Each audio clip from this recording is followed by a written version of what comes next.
starting new things.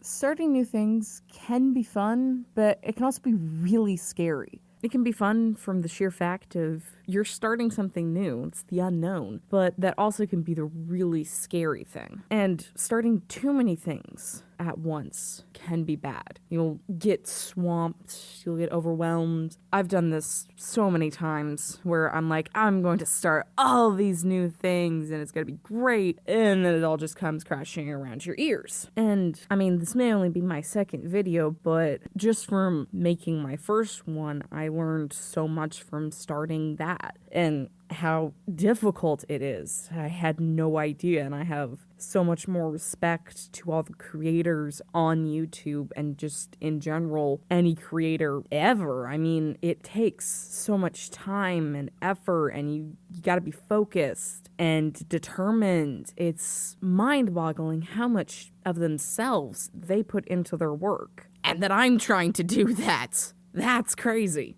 I've also found a love for finding like really new YouTubers or like not popular YouTubers, because beforehand I didn't really like watching them because I don't know, maybe like I didn't think the production value was good enough for my eyes to behold. Apparently. Stupid past me. But, you know, when I started thinking about doing YouTube, I was like, I mean, it's going to be crap. I mean, like, if you're expecting, you know, quality content, I mean, it's not happening. I'm recording with a cell phone in a pillow fort. But just from thinking about doing YouTube, and like when I like really got serious, when I was like, I'm gonna do this, like I was thinking about it for like 7 months, and like I don't regret not doing it then because I don't think I was ready to do it then, and that's perfectly fine. I surprisingly enough don't have regrets. But like when I actually like sat down at my computer and was like, we're doing this, I'm gonna go find some, you know, editing software and some audio editing software, and we are going to do this. That's when just something inside me clicked, and I was like, I appreciate these people so much more. And I was like mad at myself for not like liking these people before, because I watch big YouTubers like, you know, Jacksepticeye, Markiplier, PewDiePie, Game Theorists, but I started finding like smaller YouTubers that have only been around for a couple of years, and they're just as good. There's no difference. They're all very good, and the fact that all that time I wasn't watching them was crazy. Just because they don't have animation software as good as other YouTubers doesn't mean they're not good. What were you thinking past me? You're an idiot. Well, I originally had this to be a video about starting new things. Do you remember that? That was an entire rant ago. Apparently I got onto a rant about past me being stupid. That's probably going to happen a lot. I should probably get back on track. So back to starting new things. Now, I have been doing art for a fairly long time. I mean, like, other people have been doing it for literally their whole life, you know, 30 years or something. But, you know, I'm only 18 and I have been doing it for 8 years. That's a little under half my life. I feel, you know, like I can say I've been doing it for a long time. Like that's another conscious person there. Like 8 years, you could have a slightly intelligent conversation with an 8-year-old. But 8 years, that's a long time for anything, I feel like. I mean, at least to me. Once again, it's nearly half my life. So it's a lot for me. So I can't really say that art is starting a new thing, but this type of style of art is new to me. I spent about 6 years of that time, like, working to, like, get the best detail and, you know, have the best looking art and everything to look realistic and cool. Well, technically, I didn't spend 6 years. I feel like the first couple of years, I was just, like, doodling manga style because, you know, I read a manga and I was like, I think I could draw that. And then, like, I made this putrid picture that's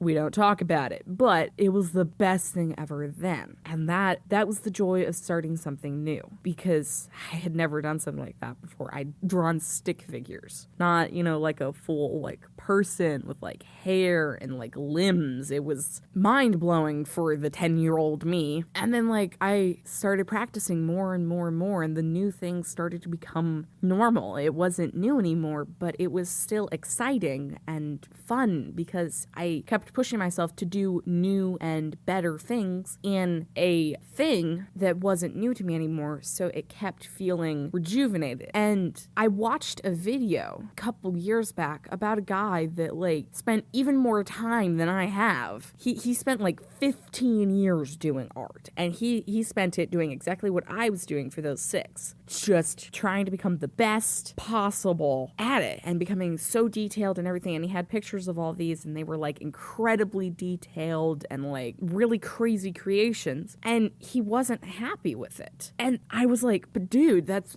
beautiful. That's what I'm striving to do. And then he started explaining it that it wasn't fulfilling to him anymore. Trying to become better and better at it wasn't working, or something along those lines. It's been a while since I watched the video, and he went to very simplistic little characters, and he posted it online, and like the feedback was like crazily well received. And to me, I was like, how is that even possible? And like it took about 2 years to percolate through my head, and slowly but surely I was like, yeah, he's right. Working just to become better at it, and better and better and better, isn't what I wanted to do. Now, if that's what you want to do, that is perfectly fine. The thing I have found most important about art is do what you love. And that seems kind of stupid. Oh yeah, do what you love. But I mean, legitimately, because like I thought I loved doing art, just anything art. But I liked drawing stuff for people, and I always wanted to draw more things for people, or at least I thought I did. But it turns out, like, I don't like drawing something for somebody if it's for me. Does that make sense? I hope that makes sense. Like, if they really, really want it, and they, like, come to me, and they're like, hey, Diana, I would love for you to draw this for me. I'd be like, heck yeah, let's do it. What do you want? What do you need? What you want me to do, girl, boy, person? I did not just assume my own voice's gender. Don't worry. Don't attack me, internet. But if I came up to them and I was like, hey, you want me to draw this? And they'd be like, yeah, that'd be okay. That would be okay. I'm about to pour my soul into this, and that would be okay. So it's kind of the mentality that I'm not going to put effort into something unless someone like wants me to put effort into it, unless I myself want to put effort into it. I don't want to do something for someone unless they want me to do it. It sounds a little weird, but it made me happy. And starting these YouTube videos is making me happy. So definitely make certain whatever new thing you're starting makes you happy. So, unfortunately, I think this video got a little ranty and a little rambling, but that's okay. Last time I didn't have a script, and that went terribly. This time I had some, like a list of things I needed to talk about. Didn't help. I just ranted the entire time. Bye. But they don't have an animation that is good as... okay, can't talk.